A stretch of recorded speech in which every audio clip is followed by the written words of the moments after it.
Google has finally entered the foldable smartphone market with the new Pixel Fold, a new smartphone that gives you two smart devices in one. A 5.8-inch outside screen that looks like a regular smartphone, and then it cracks open to reveal a larger 7.6-inch internal display that's a lot more like a tablet. Toss in a powerful Google Tensor Gen 2 processor and a triple lens rear camera, plus a 10.8 megapixel front-facing camera, and on paper you've seemingly got a pretty versatile and powerful device.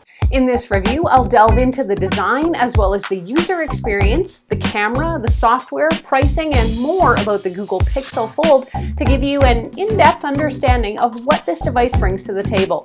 I'll wrap things up by sharing the pros and the cons and letting you know if I think it's a good pick for you. I have to admit I am way behind on the folding phone trend. I have reviewed exactly 0 of the existing folding phones on the market. It was only a couple of weeks ago that I was able to get about an hour with Samsung's newest folding smartphones, the Galaxy Z Fold 5 and the Z Flip 5, which you can watch here. So I'm still one of those people who finds folding smartphones incredibly novel and a little bit exciting. The Google Pixel Fold is shorter and wider than some other foldables, and when used while closed, it closes completely with no gap. The outer screen, like Samsung's Fold 4 and Fold 5, is a full-size phone screen, meaning you can do a lot with it before you even open it up. The hinge mechanism is noticeable in the design since Google opted to position the hinge components at the very top and the bottom of the screen, resulting in larger bezels when the phone is unfolded. The other thing I'll say about this version of a folding phone is that the crease on the screen is quite noticeable in person, though interestingly it doesn't show up hardly at all in my videos. The phone doesn't fold completely flat, it almost has a wee bit of a dip to it, and there is a large protruding camera array on the back of the phone, which means when it's folded closed and sitting on its back, it does lean at a slight angle. Will the chunky bezels, awkward crease, and somewhat bulky form factor start to annoy me? I'll be reporting back after I've had a little more time with this device. The edges of this phone are extremely rounded, and one early annoyance I did find is that this makes it really slippery and somewhat awkward to open the phone up to its tablet configuration. Most of the time I opted to jam a fingernail in there to help pop it open, but it seemed like the nail was getting caught a bit on the screen edge, so that did concern me, plus not everyone has nails. Despite those minor annoyances, I'd still give the overall design an 8 or 9 out of 10 because this type of technology still absolutely impresses me.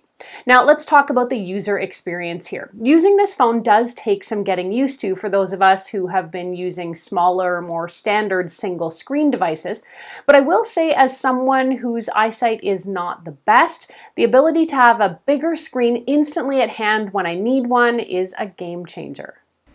Some of the motions to use the phone can be a bit awkward to get used to, and I noticed things like the passcode would flip from one side of the tablet screen to the other depending on which side of the crease I happen to swipe to open the phone. Pixel Fold also comes, by the way, with a fingerprint unlock option, and the fingerprint sensor is embedded into the power button. This actually opens the phone screen extremely fast and really conveniently. Like other phones, you can use the taskbar to switch between your apps or drag a compatible app into split screen mode to multitask with two apps side by side.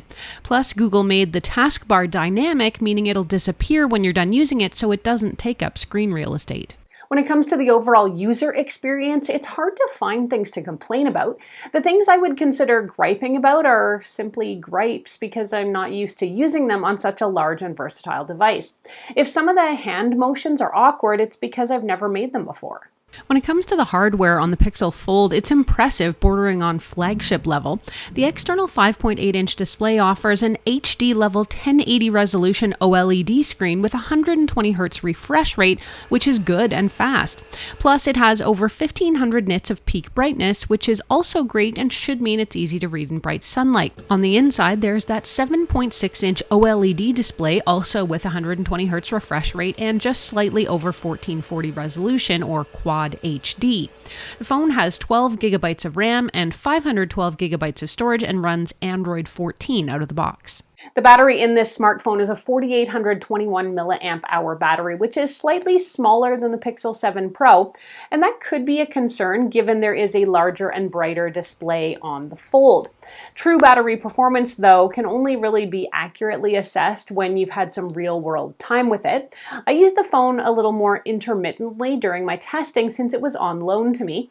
I was able to get a couple of days out of a charge, but heavy all-day users can probably expect more like 8 to 12 hours, depending, of course, on what you're doing with the phone and for how long. I've read some recent stories about damage and breakage to the folding screen, but so far in my few weeks of testing with this phone, I have not experienced any issues of concern. Somewhat amazingly, Pixel Fold has an IPX rating for water resistance, meaning it's basically, and without going into a detailed explanation on IP ratings, waterproof, but not dirt and dust proof. As the device was on loan to me from Google, I didn't dunk test it. Let's get to the camera. The Pixel Fold has a triple lens rear camera system that consists of a 50 megapixel main sensor, a 12 megapixel ultra wide sensor, and a 48 megapixel telephoto sensor. The front facing camera is 10.8 megapixels, which allows it to capture a lot of light, which is important for taking selfies in lower light conditions. The Pixel Fold's camera system here also has several of the software features you can find in existing Pixel phones.